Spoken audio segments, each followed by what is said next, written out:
Just in breaking news, Ukrainian forces claim they carried out an attack on a ship loaded with Iranian arms in a Russian port, an incident coinciding with a Trump-Putin summit. This news just has broken out right now worldwide. On the other side, Trump threatened very serious economic sanctions on Russia if President Putin doesn't agree to a ceasefire in Ukraine. Trump favors economic pressure over military action to avoid triggering global conflict, though he warns the sanctions would deeply damage Russia's economy. He also advocates for direct talks between Putin and Zelensky, though only the latter seems willing so far. But Trump yesterday said to the journalist at White House that Putin informed him that Putin is not going to meet Zelensky. He is not going to sit with Zelensky.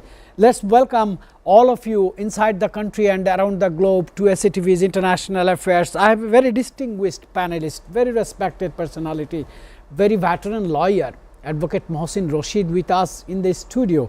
He will give us so much of input as always he does. And we have at studio our International Affairs commentator Shamsul Alam Pantho. And from Washington we are getting our White House correspondent and geopolitical correspondent Norman Floyd Barnes. Let me begin with Shamsul Alam Pantho. What are the latest you see in the international medias popping up right this moment and scrolling right this moment? Very good afternoon to you, Mr. Kanchan. Of course, a warm welcome once again to Advocate Mohsin Rashid. And good morning to Norman Floyd Barnes. Good afternoon to all our viewers in the country. Let me begin today with some news from the Middle East. 6 Syrian army personnel were killed on Tuesday in Israeli drone strikes near the city of Al-Kiswa, south of Damascus. The state broadcaster says that Israel had targeted Syrian army positions in the Damascus countryside. Along with, we have some news from Lebanon, another country who has been fighting Israel. Lebanon signs a $250 million loan agreement with the World Bank for post-war reconstruction. Finance Minister Yassine Jabber signed the agreement with Jean-Christophe Carret, the World Bank's regional director and Lebanese finance minister. And also, in addition, we have an update with the federal governor, Lisa Cook, who is now attempting to file a lawsuit against Donald Trump. Of course, we know, as we picked up yesterday, that Donald Trump is trying to get her removed from her position. Yes, sir. That is a big news in Washington Post this morning. I was reading. Lisa Cook says she's a black woman. She has been appointed for a long time, but Donald Trump is trying to fire her. She says Donald Trump as president cannot issue any executive order to fire an independent body head like Federal Reserve head. Let me start with Norman Floyd Barnes. As I was saying, why are the key reasons behind President Trump threatening very serious economic sanctions on Russia instead of opting for military measures? He is taking some sort of different directions. He is focusing on economic sanctions, and we know thousands of economic sanctions are already on Russia. Mr. Norman. Good morning from Washington, D.C. And regarding to the sanctions, the options apparently right now, the most feasible options are sanctions. To what extent these sanctions will affect Russia, we have no idea if they even be concerned about it. In talking with Congress and other members of his staff, including his administration, at the moment, the idea of sanctions is the most feasible way. We're talking about commerce, trade, and economics. So the strategy right now, until we figure out what's going on with the peace negotiation and whether or not they will have a meeting between Ukraine and Russia, sanction is the only options right now. All right, Norman, and I was talking about the Lisa Cook's issue. This issue came as a burning issue after Epstein file case. And she says she's going to file a lawsuit against the president's decisions. We have a very senior lawyer in this studio. I'll ask these questions to this gentleman. He's my favorite, sir. American Federal Reserve is a independent organization, and the head is Lisa Cook. She is under threat to be fired, and she says president cannot do it. According to law, what are the other sequences that we will see? See, to be very honest with you, he's been trying to fire the Fed chair for a long time now, but he's been unable to do so. So he's now perhaps gone on the second tier, firing the governors.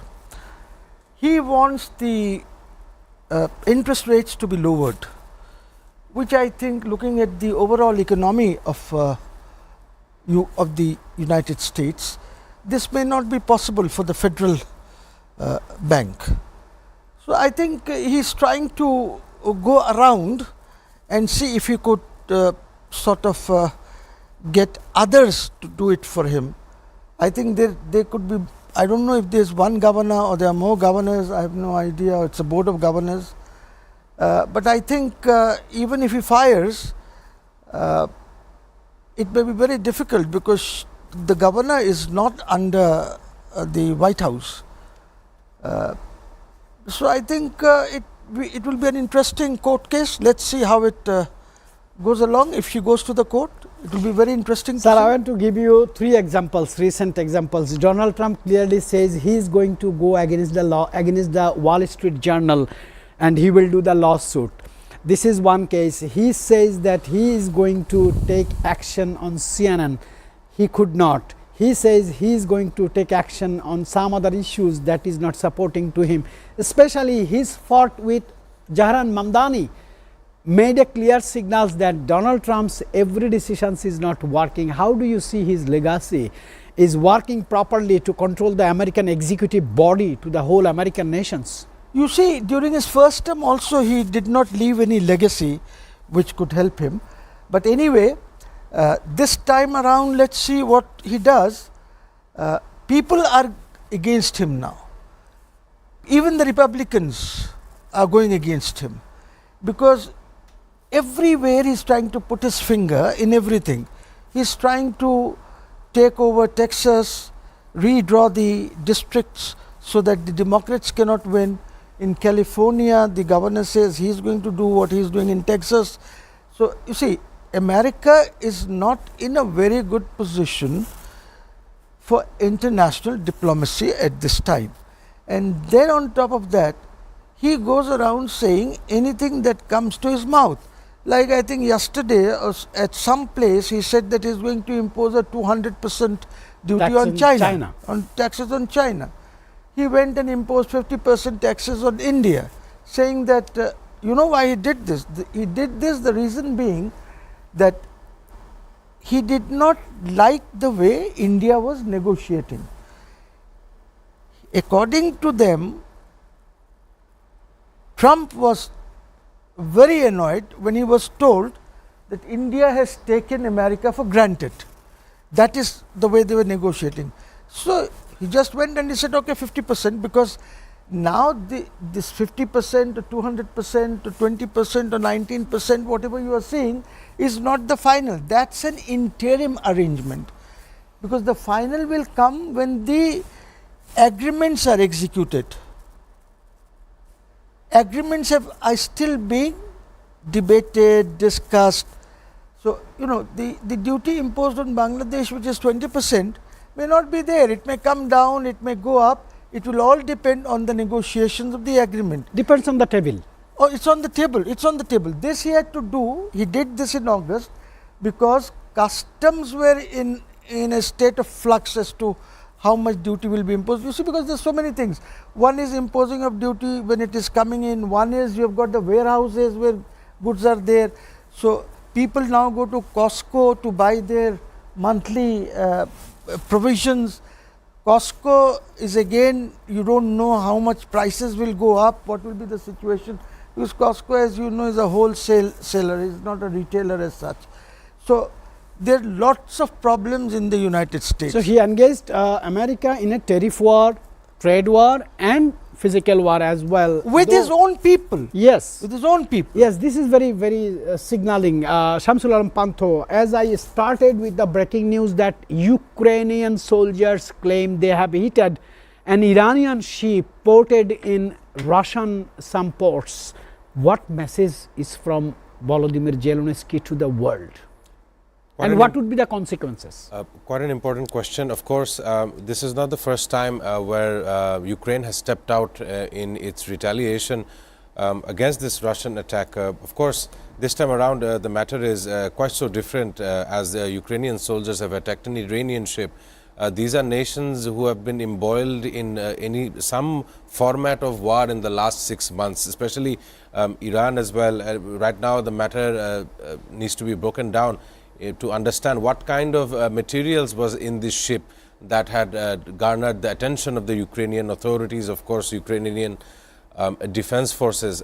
But as we used to know that there could be a bilateral meeting between Ukraine and Russia, but at this moment that seems to be far short given that this breaking news has appeared. Right now the two countries may spiral out into a further more aggression given this news. But it's a matter of concern that an Iranian ship was docked in Russia and it had come under attack. Of course, by the end of today, we will understand any kind of Russian sources would be reporting on this matter, definitely giving that it's an Iranian ship that was under attack. And we are also expecting the reactions from Foreign Ministry of Iran.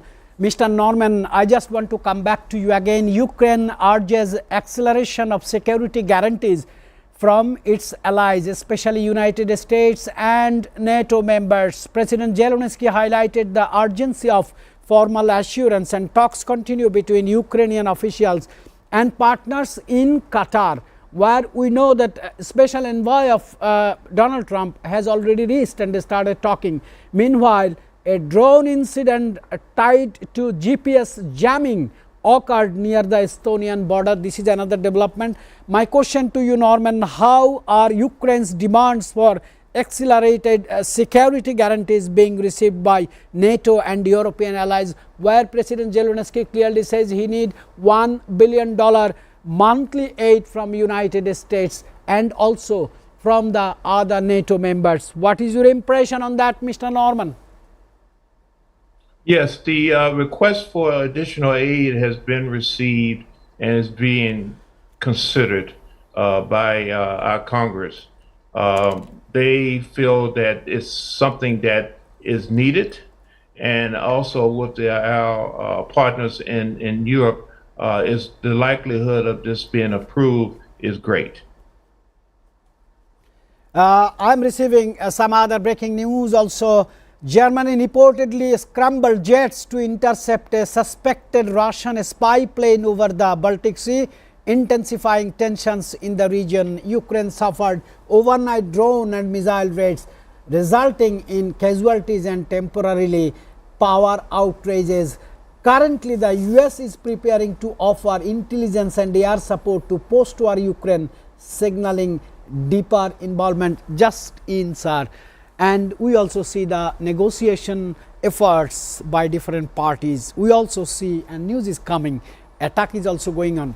German faced and shut down one Russian spy plane on German on Baltic Sea. Well, you see, we have to understand something. The demand that Zelensky is making, supported by the Europeans, is perhaps a bit too much. They are wanting, in the meeting that took place in White House, some kind of a security guarantee in the nature of Article 5 of NATO agreement. Now, that's an impossibility, because if you give that guarantee, why not make them a full-fledged member of NATO? So that takes care of their guarantee, which is not possible. Russia can never agree to this, because the problem is that Russia has been deceived by the Western powers not once, quite a few times on this issue. Like they said, we will not make, the Westerners said, we will not make the Eastern Europeans members of NATO, and they went ahead and made it. So Russia was pushed to the wall. They had no other option but to push forward. So problem is most of this news that comes in is also part of propaganda. Propaganda to unnerve certain people or unnerve certain states. But you know, Russia is a very strong country, and Putin has directly commented on these issues that took place in the White House meeting between them. He has directly commented, and he will again directly comment on whatever is happening. And I can tell you this much, knowing Trump over the last few years, Trump is not going to get into a war with Russia. Trump will not allow the Europeans to get into a war with Russia. And if they dare, then United States is not going to support them, because Trump has already said that my stated policy is no war. I will not engage into any wars. And if you recollect the bombing of those Iranian sites with those B-52 bombers, this was also like a fixed match. The Iranians were informed that the Americans will do this. They told them. So they made their own arrangements. So that is why you will not hear anything about what kind of damage was done, or even we don't know what bombs were dropped. I mean, how deep they could go, because this was a fixed match. The Iranians were told they are going to do this so that they'll pressurize Israel. Because Israel was in a bad state with these missiles coming in from Iran. Yes, sir. Again, it was a fixed match when Iran fired a missile or two in Qatar, at the American base. It was all fixed. These are all fixed matches. So don't worry. Nothing like this is going to happen. Sir, I want to pick two words from your statement. One is the propaganda of engagement of Germany and Iran at this stage, and other word I want to pick from Mohsin Rashid sir is a fixed match, and he has given two very valuable examples. As an international commentary specialist, what is your observation? Well, of course, as Mr. Mohsin Rashid was stating how these are fixed matches, to some extent they are. I would definitely agree with the, our panelist here. And of course, this infighting between the two sides and the role of America. But every now and then we pick out the stories from America and we try to understand how the administration is doing for their own people before what the administration has done to solve wars and conflict zones across the globe. We know that the federal guard, the US National Guard, was sent out in Washington DC to curb supposed crime rates in the city, and a similar notion was posted by Donald Trump for the cities of Chicago and also for Baltimore. These are the comments that Donald Trump made in his own Oval Office, and of course J.B. Pritzker, who's the governor of Illinois, Chicago, he had come out to the camera and he said, "We don't want you here. We don't need you here. You are not welcome." These are the words. These are not my words. These are the words of a governor, someone inside the United States against their own president. So once again, as Advocate Mohsin Rashid was saying, that before America conducted such strikes on Iran's nuclear facilities, a message was sent that they will be doing that. But coming back to how the United States plays in the entire global order, right now his approval rating has also dropped to a certain extent. I'm sure Norman Floyd Barnes can add on to this matter as well. Let's join to Norman Floyd Barnes from Washington.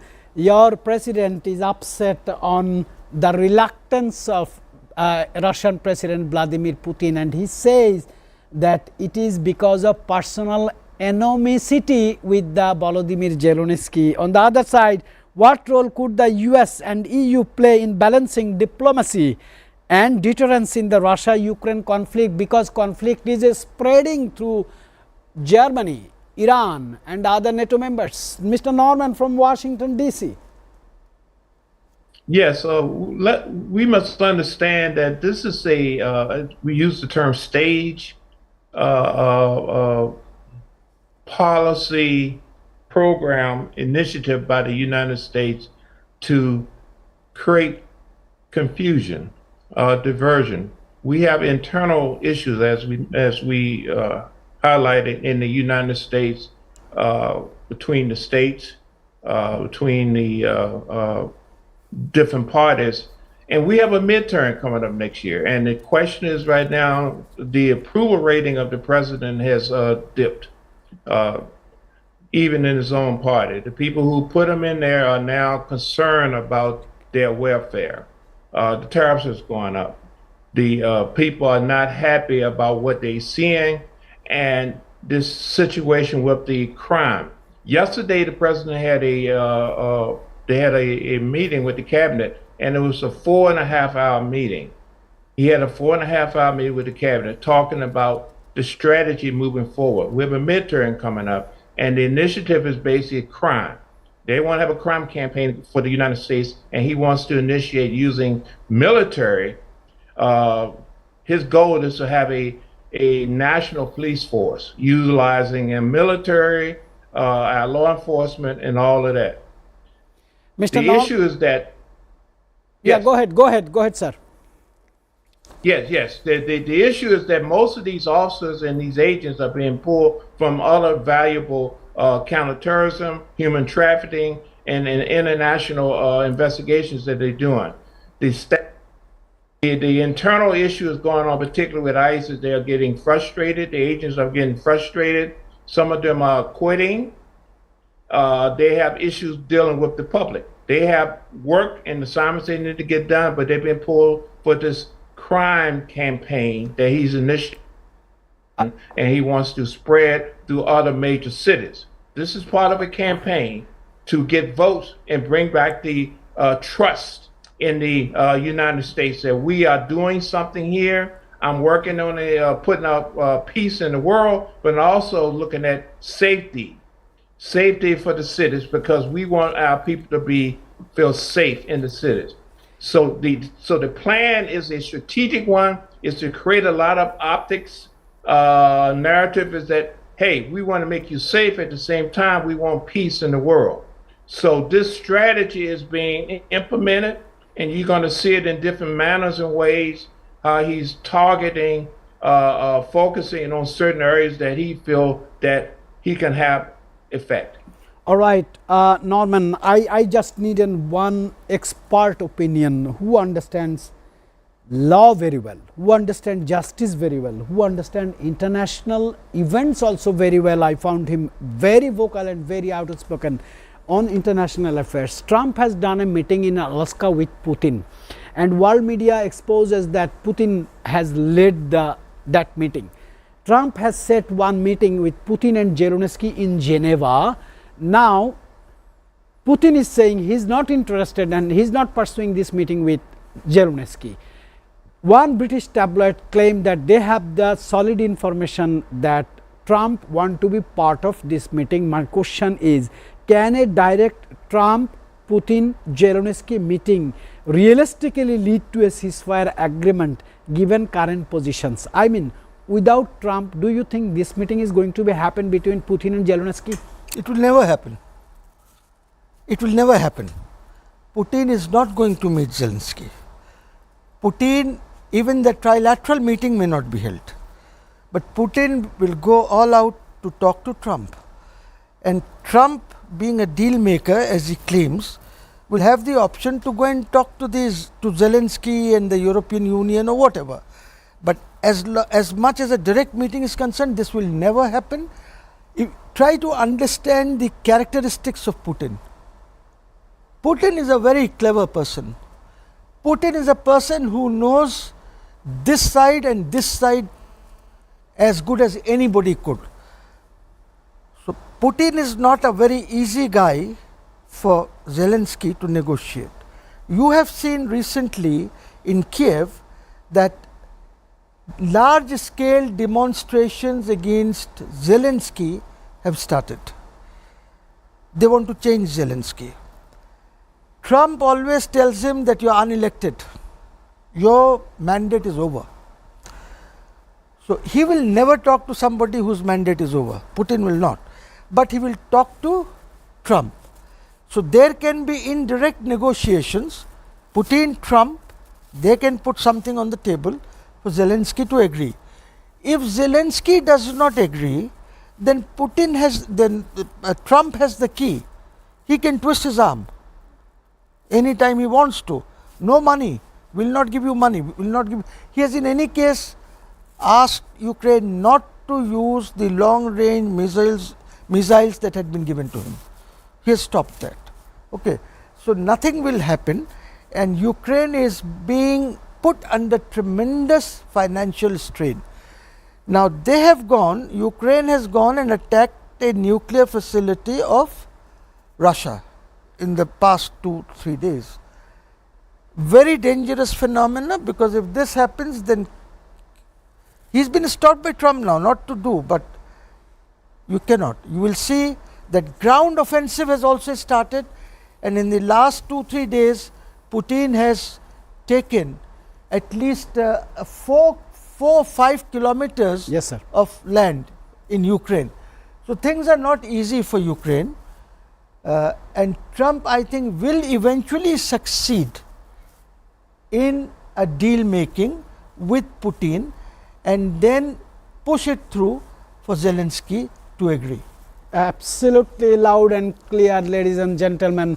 It's time for a break, but when I will be coming back from break, I will ask a very difficult question to Mr. Norman. How significant is the reported GPS jamming incident near Estonia in terms of NATO's security concerns according to Article 5 of NATO's constitution? Here is a break.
Welcome back, ladies and gentlemen. As I said that when I'll be back, I'll ask a question to Norman. How significant is the reported GPS jamming incident near Estonia in terms of NATO's security concerns according to Article 5? And I will add one more question for you. What are the economic implications of the US imposing up to 50% tariffs on Indian exports? Execution days is today. Mr. Norman. Yes, the first issue about the issue with NATO and Russia, the jamming, that is typically a daily operation. It goes on all the time. The significance of it is right now we're dealing with Europe. Europe is very emotional, very sensitive right now, hypersensitive, and on a constant state of alert. They are in great fear of Russia attacking and moving across the country. And what they also fear is that the United States status with Russia has shifted, meaning, like my colleague mentioned, if Russia should engage Europe, the United States will not support that. They believe the United States will not support that. They will go all out to support the initiative of no war, peace, and some type of deal with Russia. So they are concerned about if this should happen, we are left alone. So they are very hypersensitive about anything they're dealing with for the remote opportunity for the invasion or the intrusion. So with that comes a problem because now that puts more pressure on the situation in Ukraine. Ukraine is basically going to be a staging area for the move. And also, Russia is basically playing with Europe and at the same time using Ukraine as a carrot stick to entice them to make the first move. By making the first move, Russia has a reason to protect itself, as they say, and invade Europe and make this thing over. They want to basically create the empire, bring the empire back. So it's very sensitive right now what's going on with Russia. In regards to India, the tariffs, it's going to have a profound effect on the United States. It's having a profound effect on the small business people and the industry in India. The only exception is the United States is giving provisions to exempt pharmaceuticals because we need them, and electronics because we use them. So everything else right now is up in the air. We are suffering over here. The small businesses are suffering, and the same effect is going to have over in India with the small and medium-sized people. They're going to go out of business. They're going to have a crisis. So this is not working well for the people. The Trump administration, it may work in their favor to put pressure, but it also causes a distraction for other things that's going on.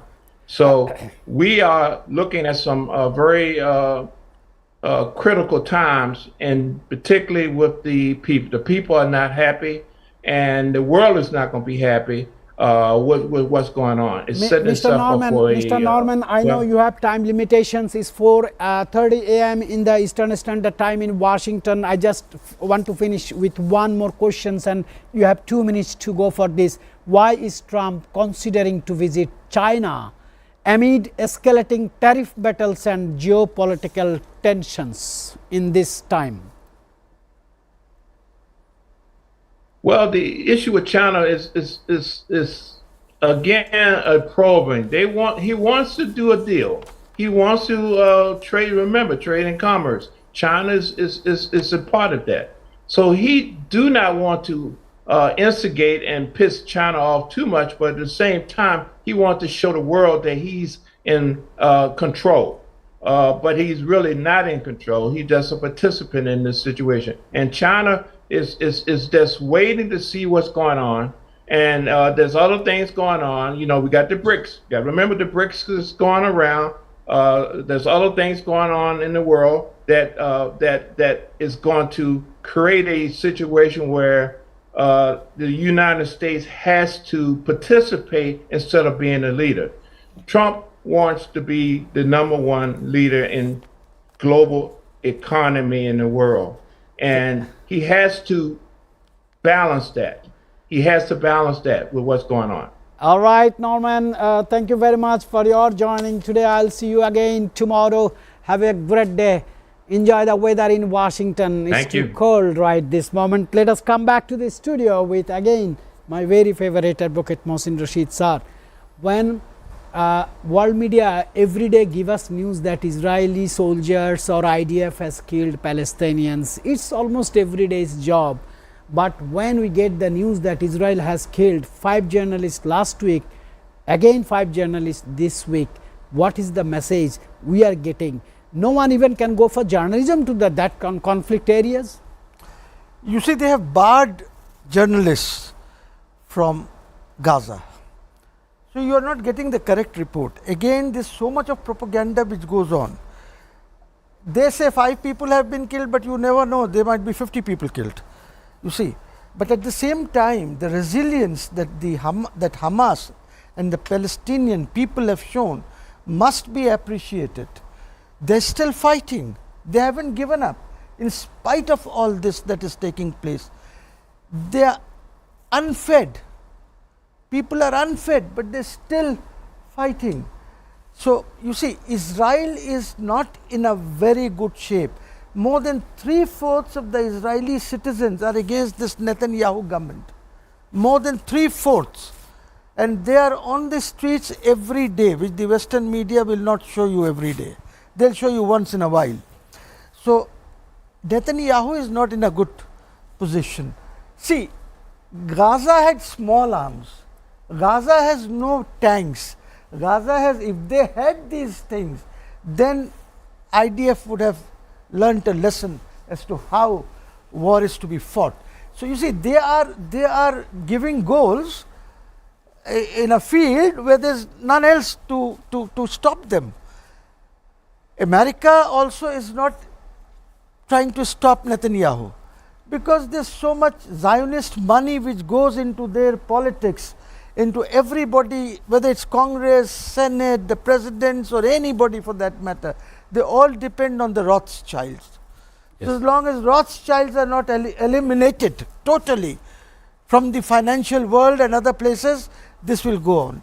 All the Zionists, they are in control of the mainstream media. All the Zionists are in control of the big companies, media yeah, platforms. All these Zionists are part of the Netanyahu government. Everybody in the Netanyahu government is an East European. They are not from any other place. The entire cabinet is an East European cabinet, whether it's the Polish, the Hungarians, or whatever they are. But what has happened is that even Hungary has now gone against them. Hungary is also opposing them. So you will see a time will come when Israel will have no friends. We don't want to kill the Israelis. Muslims are not involved in killing Israelis. Muslims never created a problem for the Jews. It is the Jews, the Zionists who created it. It is the Zionists who created this concentration camp. It is the Zionists who got these Jews killed by Hitler. None else. These Zionists have created the major problems in this world. And the British and the French have supported them. Today, whatever problems you see in the world are mostly British and French. And now they are talking about Israel and other things. But you can stop it. Balfour Agreement, who did this? Who started the first suicide bombing in this world? It was the Israelis when when Palestine was under the British administration. They bombed. Suicide bombing was done by them when they demolished Hotel David. They did it. Right. I was listening very, very carefully the strong and powerful words Advocate Mohsin Rashid is using. Right this moment we are talking in an international affairs show, and the information says around 40,000 most meritorious students from the top ranking universities are in a research to create bombs which will kill human. Only 2000 scientists are trying to invent the viruses or vaccines. See the ratio, 2000 students are researching human development and 40,000 students are inventing how we can destroy the humanity. Sir, I want to do a question, as media is affected, how are global media organizations addressing the risk journalists face in war zones like Gaza? I tell you, sir, one thing, I myself is a war correspondent, I covered many civil wars, I covered Iraq war from the battlefield. I found that there are some laws and every parties of the war at least don't try to kill the journalist. I spent 42 days in the battlefield and I am safely here. What is your comment that every week they are killing journalists? Thank you for your question. I just want to add on to what Mr. Mohsen Rashid was saying. 3/4 of the Israeli population is in the notion that they want to see a removal of this current administration. I would also agree with this point. But as you said, in the last 2 weeks, we've seen 2 different events in which more than 5 journalists were killed. Of course, journalism is one of the most tough, most risky professions, not only here in Bangladesh, but all across the globe. Al Jazeera had been banned for their fair reporting inside the Gaza Strip. So now they have to do their reporting from Jordan, a country right next to Israel. And of course, when the news reports come in of settler colonialism or settler attacks in the West Bank area, they always make sure to label these aggressors as settlers, because that's what they initially were way back in 1948. They were settlers. They came from, they used a large ship, and that is how they arrived at Palestine, or back then it was known as Palestine. So, and that is how Tel Aviv was transformed from a desert into a city that is now. But there is no political win, there is no military win by assaulting the residents of the Gaza Strip. I do not see any kind of reason, and like me and other Western nations and even the citizens of Israel are growing a conscience that Benjamin Netanyahu's direction into a full conquest of Gaza seems to be having no kind of outcomes which would be beneficial for their own community. But yes, of course, reporters and journalists are being killed on a weekly basis. The death toll now stands well above 62,000. When we began this show, it was down to 54,000. So that only comes to show how much Israel has inflicted damage and aggression amongst the Palestinian people. Sir, it's time for going for a break, but when I'll be back, I will have some tough questions on Putin, Modi and Mr. Xi's meeting, because they might have a new idea to U-turn the Trump's policy to counter on the other side. I have just received a news. Countries across the global south from Brazil to India are uniting in resistance as mounting US tariffs spark concerns and shifting geopolitical alliances. That will be our subject to discuss after the break.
media says President Trump is an unpredictable personality. What happens when President Putin doesn't talk, doesn't appear on the media?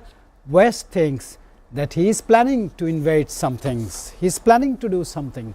When he is visible on the media, West watch and just take preparations.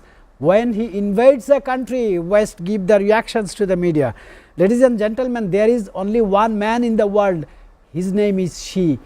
He is another unpredictable personality in the world. China is going to host the SCO summit with Prime Minister Modi and President Putin amid mounting US tariff pressure. This news has heated Washington, has heated White House. That's why President Trump is planning to go to visit China. My question would be to Advocate Mohsin Rashid. What strategic outcomes does China aim to achieve by hosting the SCO summit with Putin and Modi, majority part of BRICS?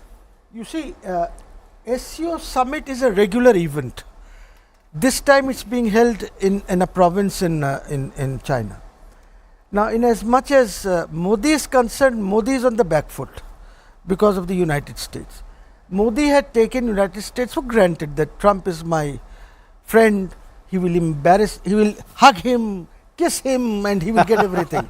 But that's not possible in international diplomacy, you see. So what happened was that now he has understood that his survival is linked to BRICS. Recently, when Wang Yi went to India, that was an offshoot of that. The reason why Modi received Wang Yi so warmly was because in 2026, India is going to host BRICS. Now, if he does not warm up with China, then there might be difficulty in hosting BRICS. And he wants to quit. Modi wants to quit with some kind of feathers in his cap. So he started warming up with China. This cooperation means another thing we have to understand is that originally we did not have BRICS. It all started with RIC, Russia, India, China. That was the original format. From there it expanded into... Do you think Brazil and South Africa will be eliminated from this group? No. They will be there. More nations are going to be added to BRICS. Our Bangladeshi application is also pending with BRICS. They also want to be there in BRICS. Because BRICS is preparing to launch its own currency. Yes. So this is a very important thing for the international trade and for your foreign exchange reserves. So we cannot underestimate them. And the majority population of the world is within BRICS. Most of the trade will be within BRICS. So that makes SCO very, very important. Very amazing. You are very updated, sir. I really appreciate and I must praise for this. At the age of such a stage, you are so updated with the international affairs. Sir, my last question to you would be, during America's attack on Iran's nuclear site, China was silent. During Azerbaijan and Armenian peace deal, China was silent. Even in Russia-Ukraine issue, China is mostly silent, but China is hosting such an event where all counterparts of United States is going to meet, and Washington reactions is already exposed that Trump will visit Xi. Thanks for your question. But before I answer, let me just add on here that it is the Quad versus the BRICS. In my opinion, let me give you a similarity. The Quad consists of India, Japan, US and Australia, while the BRICS consist of Brazil, Russia, India, China and South Africa. Mind you how I had to say India twice. So in this format, India is a member of both Quad and the BRICS, and how it will look towards this priority is a matter of concern. Of course, Narendra Modi's visit does include from August 29 to 30, he will be visiting the 15th India-Japan Annual Summit. And of course, they are going to be discussing defense, ship maintenance, space, coordination of critical minerals via the Quad Alliance. So, their critical mineral usage is going to be discussed. But immediately afterwards, up until August 30th, on August 31st, he is supposedly to travel to Tianjin, where the SCO summit shall be held. Now, India is playing a two-stage role here, in my opinion, and of course, the looming US 50% tariff is what has pushed India to gain and garner support from Xi Jinping's China. As you were mentioning, that China has purposefully kept its mouth shut as the world geopolitics developments are happening. But one must also remember, China is the world's greatest manufacturing hub. You cannot remove this title from the land of China, mainland China. And I'm pretty sure for the next 75 years left in this century, China will have and will show its global dominance and global power. Thank you, sir. Dear viewers, you have heard mostly our discussions were regarding the war and conflict is going to be held, taking place around the globe. But today I will tell you a war history, war story, which is designated as the world's smallest and the shortest war. It was a 38 minutes war. I am talking about the shortest war in the history. Took place in 1896. The Anglo-Zanzibar War lasted less than an hour. I mean only 38 minutes between the UK and Zanzibar. One more thing I just want to add.